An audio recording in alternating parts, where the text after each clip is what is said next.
Welcome to Itende How To. Today I'm having the Roland XPS10X. We are setting up our basic Itende sound. So to keep the video short, let's just get straight to the point.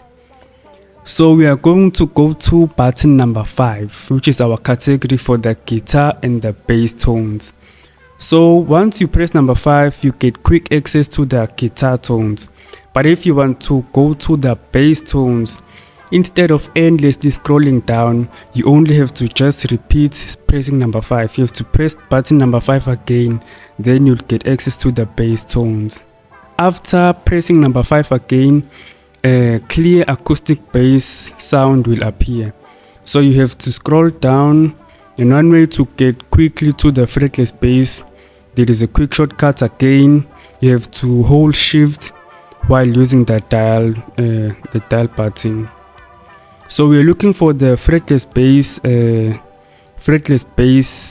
written fretless bass only, not fretless bass number 1, not fretless bass number 2.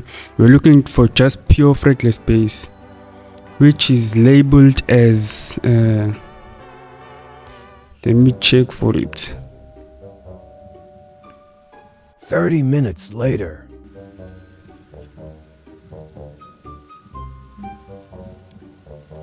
One hour later. So after you've located or found your fretless bass tone, you have to modify it or set it up. So to modify it, you have to press menu button. After pressing the menu button, scroll down to tone edit.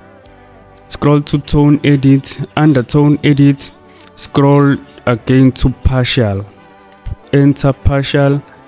Then we are going to go to page number 10. There are 19 pages here, so we're going to go to page number 10.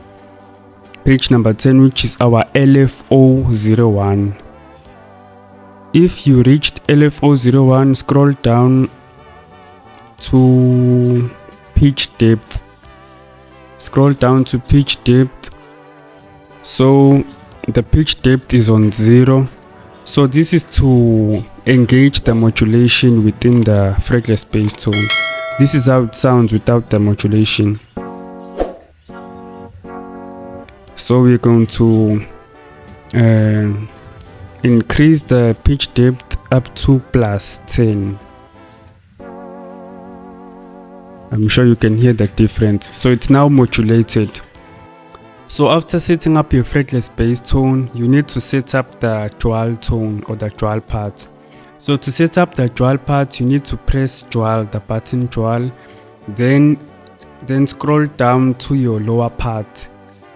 And after scrolling down to your lower part sound, you need to set up your sound. Our sound should be the South Africa sound. It's written South Africa. So to get access to it, we need to go to button number 8, which is the category written world. So under the category world, press under the button number 8, which is the world category, scroll down till you arrive at South Africa, at a sound or a tone written South Africa. So after you've reached the South Africa tone, we need to modify that tone. So after modifying that, to modify that tone, you need to press the menu button, enter the tone edit.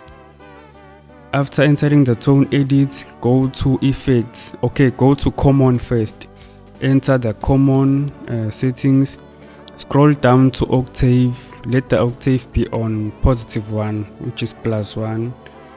After setting the octave to +1, press exit. Then scroll to your right under effects. Enter effects. After entering effects, under page 1, which is the partial EQ, switch it on and adjust the low and the mid gain. They all need to be switched off. They all need to be adjusted till -24 or -24. Scroll down on the low gain till it reaches -24 decibels. Also the mid gain, you need to scroll down, adjust its volume to -24 dB.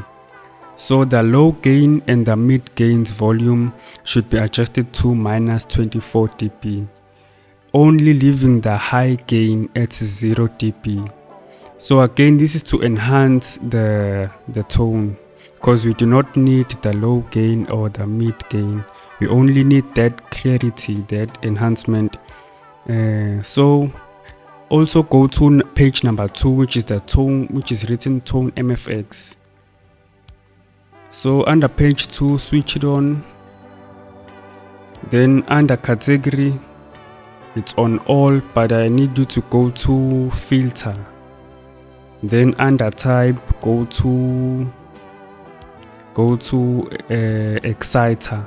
But again, this depends on your personal choice. Some may not like it.